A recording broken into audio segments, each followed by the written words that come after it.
social media definitely doesn't allow for that.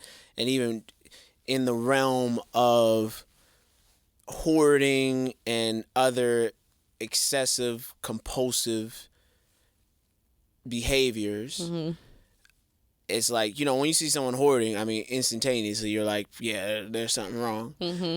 There are other excessive, compulsive behaviors that aren't so much red flags, and our society paints it as badges of honor and Right. just That's true. oh, look how hard he's working. He never stops. The grind never stops with him.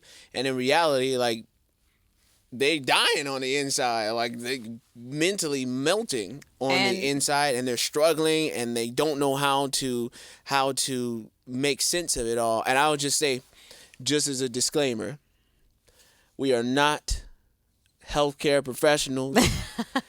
If you do not use this content as a way of diagnosing yourself with anything, man, if you feel as though you are struggling with mental health, then you need to go and seek out a professional in order to get that taken care of. And I wish anybody who is struggling with that nothing but the best, because I know that I've struggled with that in the past. So I just want to put that out in the air just for anybody that's watching, anybody that's listening right now.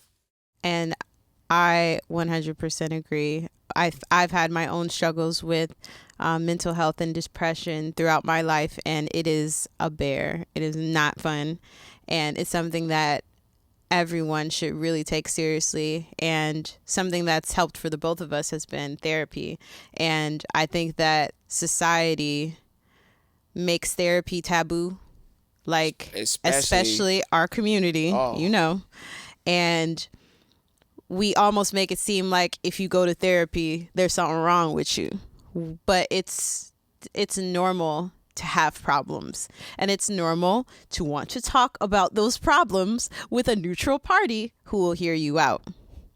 And I don't think there's anything wrong with anyone who's having issues with depression, suicidal thoughts, or anything else mental health wise that is seeking help. There's nothing wrong with that.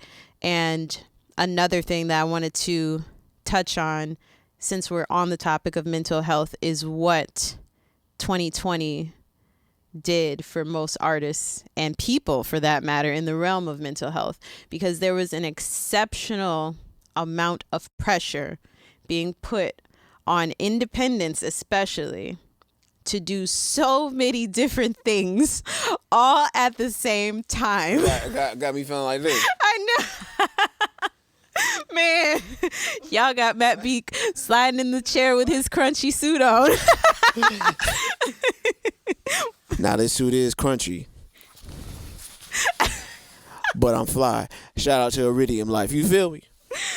So, in 2020, there was an exceptional amount of pressure being put on artists to essentially be a machine. Yeah.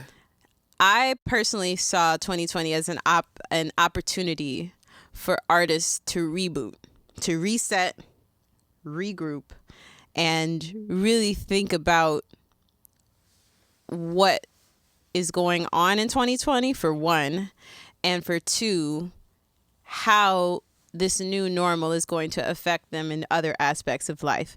But instead, what was being stated on social media was, if you ain't grinding during this time, you ain't about the grind.